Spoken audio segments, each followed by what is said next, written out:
Aliphatic hydrocarbon. Students, aliphatic hydrocarbon एक close chain hydrocarbon का example है, एक टाइप है। क्लोज चेन हाइड्रोकार्बन होता है ये। देखिए, जो एलिफेटिक हाइड्रोकार्बन है इसको हम साइक्लोएल्केन भी कहते हैं। साइक्लोएल्केन, ये साइक्लो वर्ड किससे रिलेटेड है? क्लोज्ड चेन से रिलेटेड है।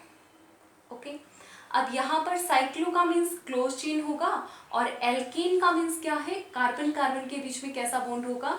सिंगल बॉन्ड होगा, यानी कि दोनों कार्बन आपस में एक एक इलेक्ट्रॉन शेयर करेंगे।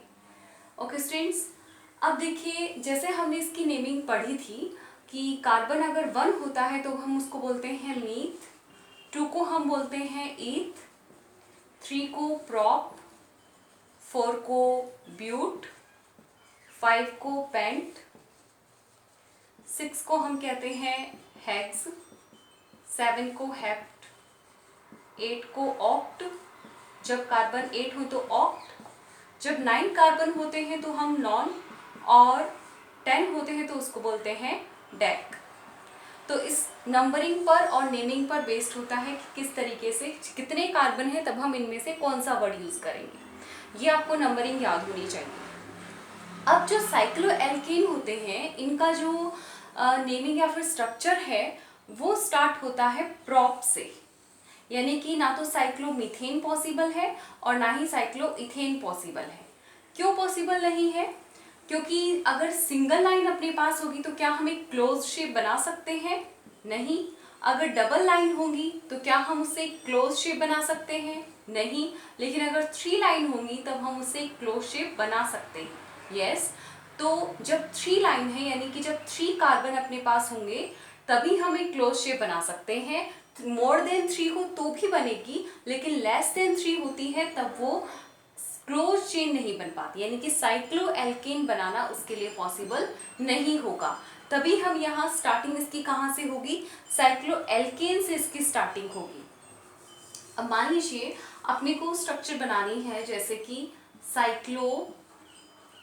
साइक्लोब्यूटेन बनाना है, या फिर चलिए स्टार्टिंग में देखते हैं साइक्लोप्रोपेन ही ले लेते हैं। फर्स्ट सबसे स्मॉलेस्ट इसका हाइड्रोकार्बन हो जाएगा साइक्लोएल्केन का। देखिए, साइक्लो वर्ड से अपने को पता चल गया कि क्लोज शेप बनानी है, और प्रॉप में है तो इसका मतलब कार्बन के नंबर कितने होंगे? n की वैल्यू हो जाएगी 3, ANE है तो सिंगल बॉन्ड। तो देखिए, इसका बहुत ही सिंपल तरीका है। अगर कार्बन इसमें 3 है और साइक्लो वर्ड है तो अपने को 3 लाइन्स बनानी है। 3 लाइन से एक ट्राइंगल शेप बनती है, आपको पता है, क्लोज शेप, और हर एक कॉर्नर पर अपने को प्लेस करना है कार्बन, इसको प्लेस करना है। ओके स्टूडेंट्स, अब देखिए, कार्बन के बीच में आपस में सिंगल बॉन्ड है। ये फर्स्ट और सेकंड कार्बन के बीच में एक ही लाइन है, यानी कि सिंगल बॉन्ड है। सेकंड और थर्ड कार्बन के बीच में, सेकंड और थर्ड के बीच में भी एक ही लाइन है, सिंगल बॉन्ड, और यहाँ पर भी सिंगल बॉन्ड है, तो यानी कि अपना एल्केन ग्रुप है ये। दूसरा, अब हम कार्बन की वैलेंसी कंप्लीट करें। इस कार्बन की 2 वैलेंसी कंप्लीट है, यानी कि एक कार्बन से 2 लाइन निकल रही है, तो 2 वैलेंसी तो इसकी दूसरे कार्बन ने कंप्लीट कर दी। अब अपने को कितनी और चाहिए 4 वैलेंसी करने के लिए? 2 और चाहिए, और वो कंप्लीट करेगा इसमें हाइड्रोजन। इसी तरीके से इस कार्बन की 2 वैलेंसी कंप्लीट है तो 2 वैलेंसी और कंप्लीट कर देगा हाइड्रोजन, और ये वाला कार्बन है, इसकी वैलेंसी भी हाइड्रोजन ही कंप्लीट करेगा। हर एक कार्बन को यहाँ पर हम 2 हाइड्रोजन प्रोवाइड कराएंगे। इसी तरीके से मान लीजिए अपने को बनाना हो साइक्लोब्यूटेन। ब्यूट वर्ड है तो ब्यूट में कार्बन कितने होते हैं? 4 होते हैं। तो यहां से हम देख सकते हैं कि कार्बन में 4 अपने को अगर गिवन हो साइक्लोब्यूटेन, तो साइक्लो वर्ड से अपने को पता चल गया कि एक रिंग शेप बनानी है, और ब्यूट से पता चल गया कि कार्बन कितने लेने हैं? अपने को 4 लेने हैं, और ANE है तो सबके बीच में सिंगल बॉन्ड लगेगा। तो अपने को 4 लाइन से किसी भी तरीके से क्लोज शेप बनानी है, 4 लाइन होनी चाहिए, और ईच कॉर्नर पर अपने को क्या प्लेस करना है? कार्बन प्लेस करना है। C से हम इसको शो करेंगे कार्बन को, आपको पता है इसका सिंबल C होता है। तो ईच कॉर्नर पे हमने क्या पुट कर दिया? कार्बन पुट कर दिया। अब उसी तरीके से अब आप चाहे हिंट के तौर पे भी इसको याद रख सकते हैं कि एक कार्बन को 2 हाइड्रोजन की जरूरत होती है। कौन से में?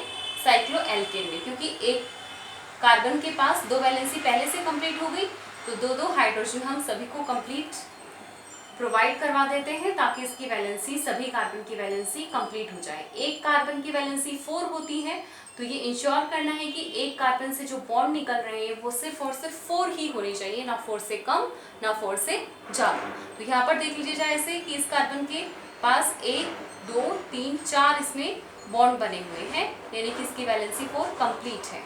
ऐसे ही इस कार्बन में भी एक कार्बन से 4 बॉन्ड बने हुए हैं, 2 साइड हाइड्रोजन है, 2 साइड कार्बन है। तो इस तरीके से आप इसकी प्रैक्टिस कर सकते हैं। साइक्लोपेंटेन में पेंटागन बन जाएगा, ईच कॉर्नर पर हम कार्बन पुट करेंगे और हर एक कार्बन के पास 2-2 हाइड्रोजन। हेक्स है, साइक्लोहेक्सेन है, तो हेक्सागन बन जाएगा। तो इस तरीके से आपको इसकी प्रैक्टिस करनी है। ये तो था अपना एलिफेटिक हाइड्रोकार्बन। अब हम इसका जो दूसरा टाइप है जिसको हम बोलते हैं एरोमेटिक हाइड्रोकार्बन। एरोमेटिक जो हाइड्रोकार्बन होते हैं, एरोमेटिक में क्या स्पेसिफिक कैरेक्टर था हमने पहले पढ़ा था। इसका जो टाइप्स था, हाइड्रोकार्बन का चार्ट हमने पढ़ा था, उसके अंदर हमने देखा कि जो साइक्लिक हाइड्रोकार्बन होते हैं उसमें से एक था एलिफेटिक, तो दूसरा वाला टाइप है एरोमेटिक। एरोमेटिक हाइड्रोकार्बन को हम एक और नाम से जानते हैं साइक्लो एल्कीन। इनको हम साइक्लो एल्कीन भी कहते हैं। इसमें कार्बन कार्बन के बीच में डबल बॉन्ड होता है। तो इसमें अपने पास हम एक एग्जांपल लेते हैं, साइक्लोहेक्सीन लेते हैं। और साइक्लोहेक्सीन को एक और नाम से जाना जाता है, वो है बेंजीन। इसी को हम साइक्लोहेक्सीन और इसी को हम बेंजीन कहते हैं। ओके, और एरोमेटिक में क्या स्पेशल कैरेक्टर था कि जब हम इसको बर्न करते हैं तो ये कैसी फ्लेम प्रोड्यूस करता है, ये सूटी फ्लेम प्रोड्यूस करता है। मतलब ये क्लीन फ्लेम नहीं प्रोड्यूस करता, धुआं वाली फ्लेम प्रोड्यूस करता है। अब देखिए, हमने जैसे एलिफेटिक में पढ़ा था कुछ कुछ वैसा ही है। इसमें भी साइक्लो वर्ड मिल गया यानी कि रिंग शेप है, और हेक्स वर्ड मिल गया, आप उसी के अकॉर्डिंग चलिए। हेक्स वर्ड मिल गया तो कार्बन के नंबर कितने हो जाएंगे यहाँ पर, मीथ, एथ, प्रोप, ब्यूट, पेंट और हेक्स, तो 6 नंबर पे आ गया। अब 6 लाइन से अपने को एक क्लोज शेप बनानी है, तो 6 लाइन से बनने वाली क्लोज शेप को हम क्या कहते हैं, हेक्सागन कहते हैं। तो हम क्लोज शेप बना रहे हैं, लेकिन बीच में थोड़ा स्पेस छोड़ रहे हैं, किसके लिए, सी के लिए। कार्बन लिखने के लिए मैंने यहाँ बीच बीच में स्पेस छोड़ा है ताकि अपने को इरेज नहीं करना पड़े इसको बार बार। तो 6 लाइन से हम एक क्लोज शेप बना ली और इसको हमने कह दिया हेक्सागन। अब क्या करना है अपने को, हर एक कार्बन को 1-1 हाइड्रोजन देने हैं। ओके, सिर्फ एक हाइड्रोजन सबको देना है, सभी कार्बन को। और इस तरीके से एक कार्बन की कितनी वैलेंसी कंप्लीट हो गई है, यहाँ पर एक कार्बन के चारों तरफ यहाँ 3 लाइन है, इसका मतलब एक कार्बन की 3 वैलेंसी कंप्लीट है। लेकिन होती कितनी है कार्बन की वैलेंसी, कार्बन की जो वैलेंसी है वो होती है 4, और इसीलिए हम इसको क्या बोलते हैं, टेट्रावैलेंट बोलते हैं। अब देखिए, इस कार्बन में हम यहाँ एक और बॉन्ड कर देते हैं, डबल बॉन्ड कर देते हैं। तो यहाँ पर आप ऑब्जर्व कीजिए कि इस कार्बन की वैलेंसी कितनी हो गई, 1 2 3 4।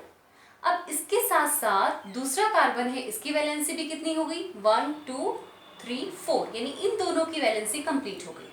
अब हमें इस कार्बन की वैलेंसी कंप्लीट करनी है तो डबल बॉन्ड लगाना पड़ेगा, लेकिन डबल बॉन्ड इसके आगे लगेगा या पीछे लगेगा।